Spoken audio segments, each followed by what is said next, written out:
Today's video is going to be really special because I'm going to give you a 7-part sales sequence that you can implement in your own email marketing, even if you're not a writer. So I'm going to give you the whole structure of it, what to send in each email, how often to send them, and generally just a strategic guideline on how you should approach this whole autoresponder thing in itself. Now, I originally wanted to create a 5-part series, like a 5-part email template for you, because this is pretty common, but it's okay to email more, especially when you're promoting something, if you have a good relationship with your list.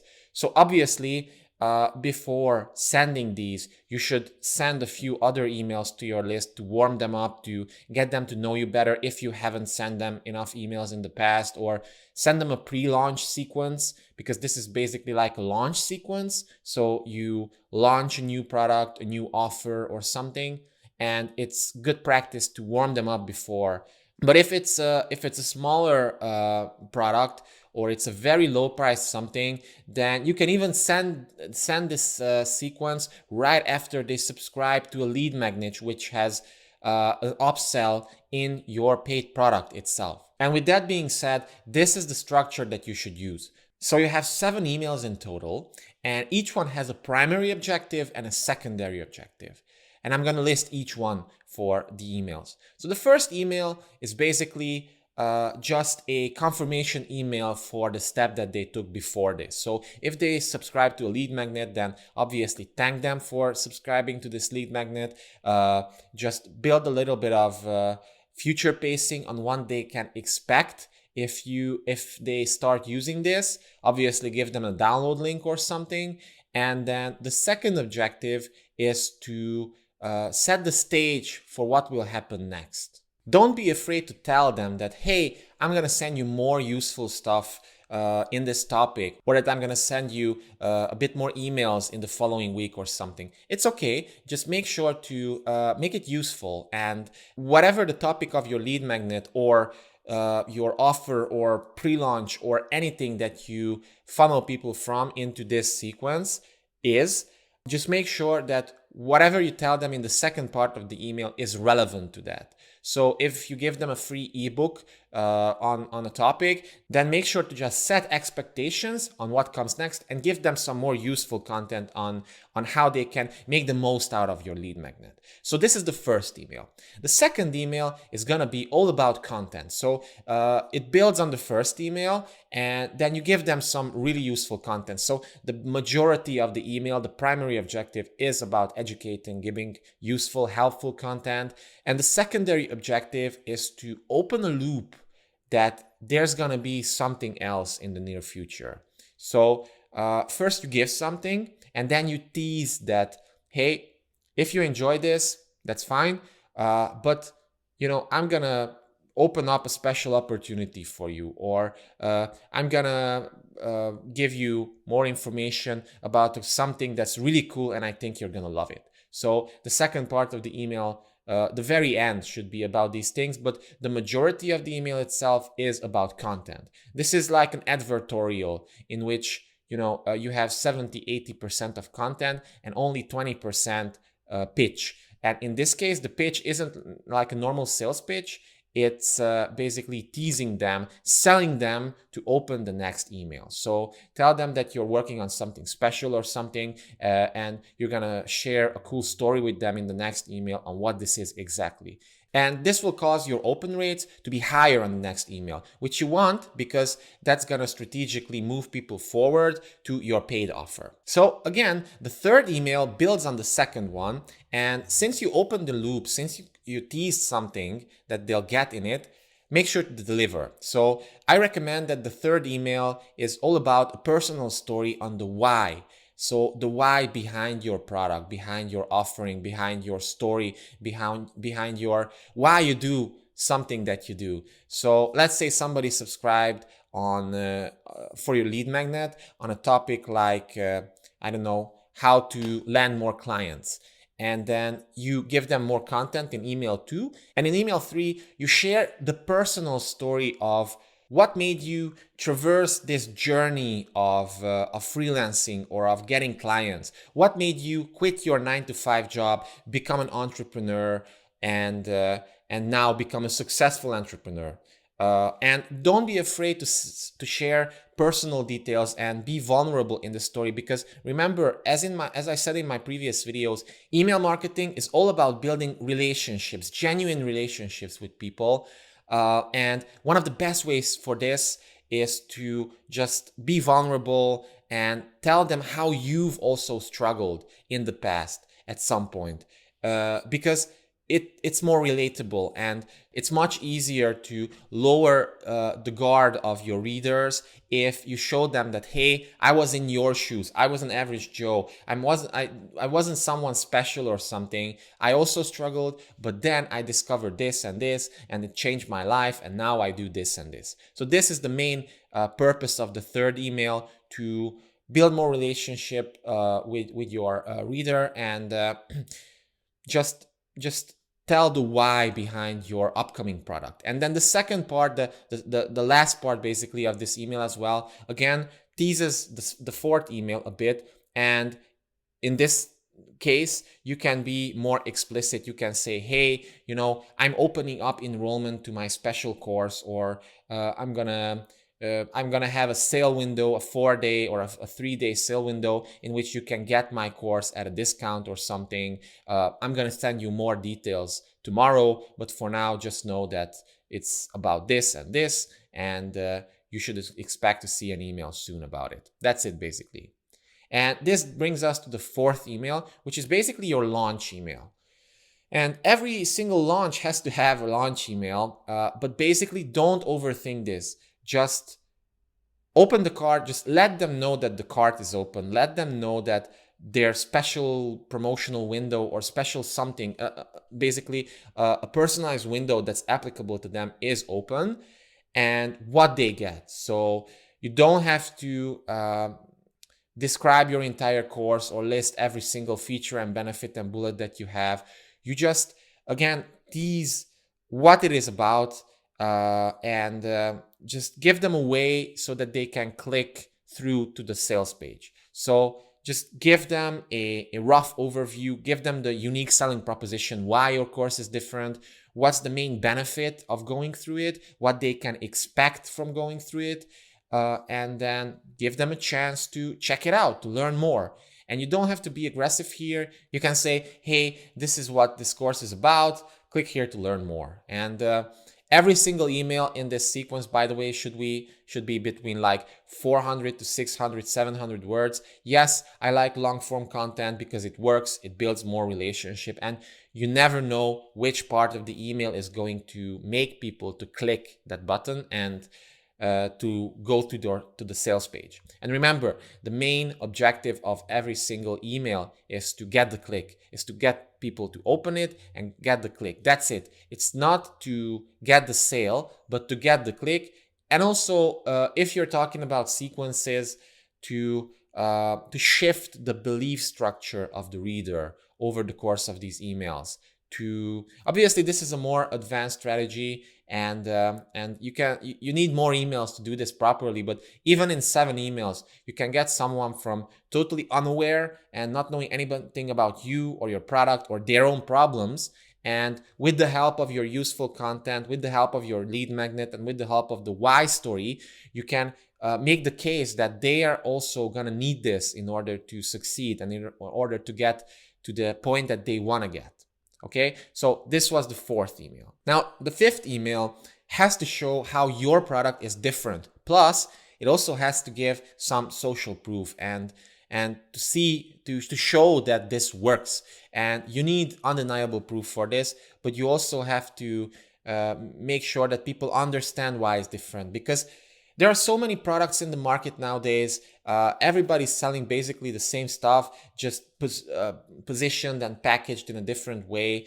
But if you can add something that's really different in your product, maybe it has more case studies, maybe it's more practical, maybe it has a proprietary system that you've developed that nobody else has, or maybe just it uses more personal brand more, then you can definitely highlight this in the email. And don't be afraid to show, hey, this is what's out there.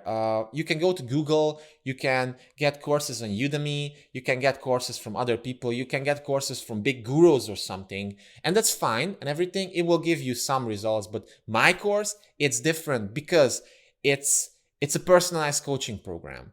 It has more content. It's more practical, and it includes like step-by-step workbooks that you can use, and I will give you accountability and I will hold your hand in the process. Or if it's just an ebook or a PDF or some low-priced offer, then you can say, it has a new system that nobody's ever used before. Even if it just has a fantasy name, that you came up with, you can still use it, and don't be afraid to use it. And also show how this has helped people. Give a few testimonials, or just highlight a case study from somebody. Don't be afraid to spend 100 words on a little story that how this has helped somebody. Okay, it's okay, and this will make people, the readers, more emotionally okay with internalizing the decision of buying your stuff or not, because at this stage probably most of them aren't gonna buy. So most of their sales, your sales, is gonna come in the end, on the final day. Most of the rest of the sales is gonna come when you open the cart. Not many sales are going to come in between these two. So for this email, for example, but it's still important to shift their beliefs and to show them that this is something real and this is something that they can also use. So don't be afraid to use this. And now this brings us to email 6, which is basically an FAQ email, because at this point, a lot of people are going to have a lot of questions. Okay, but will this work for me? Okay, but I live in another country. Will this work for me? Yeah, I don't have the time. How can I implement this quickly? Or is it worth it? Or I don't know, does this include this and this? Or I don't understand the money back guarantee. You're always going to have questions, but the problem is that 90% of people will not ask them the questions. They will think it, but they will not ask it. And then you lose the sale because they're not going to ask you. They're still going to hesitate. And then the timer goes out and they'll think, yeah, sure, whatever, I'll buy it next time. And that means that they're not going to buy it at all. So the problem is that they have questions, but you have answers. So why not use the 6th email to give them these answers? Just, introduce the email in a way like, hey, these are the most common questions that I get for people. I just wanted to answer them here. And then you list all the questions. You list like 5, 6, 7 common questions, and then give them, hey, just do me a favor now. Now you know that this is legit. You know that it will work for you. Just take 20 seconds, click on the link, check it out. Check out the product page. You don't have to use the word sales page, but you can use the word product page. Check it out, see if it's right for you, see what this is all about. And a lot of people will click because of this. They are not going to feel like this is aggressive. And then your sales page's job, which is a whole other big topic, the job of the sales page is to just persuade them so that they buy. That's it. But this email, usually the FAQ email, is very important, and every single launch has at least one FAQ email. And then in the PS section of this, you can still add more social proof, more case studies, remind them of the money back guarantee, remind them that tomorrow is the deadline for your cart close or promotion or something else. Remind them, and then this will give people a lot of extra push so that they actually start considering your offer, because most of them are going to buy on the last day, because you need that time pressure in some way or form. You need the urgency, you need the scarcity. But these emails are still important to get people to really internalize that, yes, they can buy this. And that brings us to the 7th email, the last one, which is all about urgency. And you don't have to be sleazy here. You don't have to make up urgency, because people will discover it. I see this all the time. So many like sleazy marketers or affiliate marketers, or a lot of people are using fake scarcity. They're using timers like, hey, last chance. Yeah, but absolutely last chance. Now this is really the last chance. And they bombard people with these. And then even if the timer hits 0, a few hours later, they send an email like, hey, there was a glitch. Yeah, obviously a glitch. And a few people got left out, so I'm giving you an extension of 6 hours, but this is really your last chance. And then they sent another email like, this is really, really, really your next chance. And then 2 weeks later, they open the cart again or something. Don't be that guy or gal. It's people see through it, they don't like it. Yes, you can and should have urgency, but real urgency. If you have like a live workshop or you have a group coaching element to the course, then highlight that, hey, places are limited because I want to give you personalized feedback and I want to help you grow personally. Or if the price goes up, then say, hey, this really means that the price goes up, and this special promotion was only for somebody who subscribed to this free resource or something. Or it's a great way, to launch a course that you already have, and they say, and you can say, this is the last time I'm going to offer this at this price. Tomorrow the price goes up X% or something. So make sure to highlight this, but don't be overly pushy. You can send 1 or 2 emails this day, even 3. It's okay. Just still give them a little bit of value. So remind them of the urgency, give them time pressure.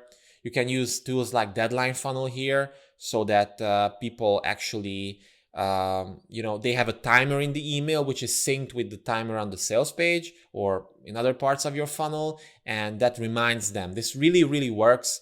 And usually the more emails you send on this last day, the more people will buy. There are people who will buy like 2 minutes before this. And if you send them just quick last minute reminder that, hey, 2 minutes left, some people will buy, but obviously you have to have volume for this, and start slow first, okay? Don't alienate your audience with tons of emails on the last day. And also give them an exit link. So in each email in the last part of this funnel, just have a little banner at the top of the email saying, hey, if you don't want to hear more about this promotion, just click here and I will take you off this automation, because I don't want to spam you with email that is not relevant for you. You will still get, all the emails, all the regular emails from me, just you won't hear from me regarding this particular promotion.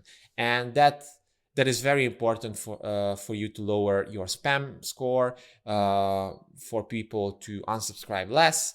You're still gonna get unsubscribed, that's fine, but this is a really diplomatic way to give people an exit if they don't want to hear about it. But chances are, if somebody still wants to hear about this, regardless of this option or not, then they're not going to be that bothered by a 3rd or 4th email on the last day. Okay, so just keep this in mind.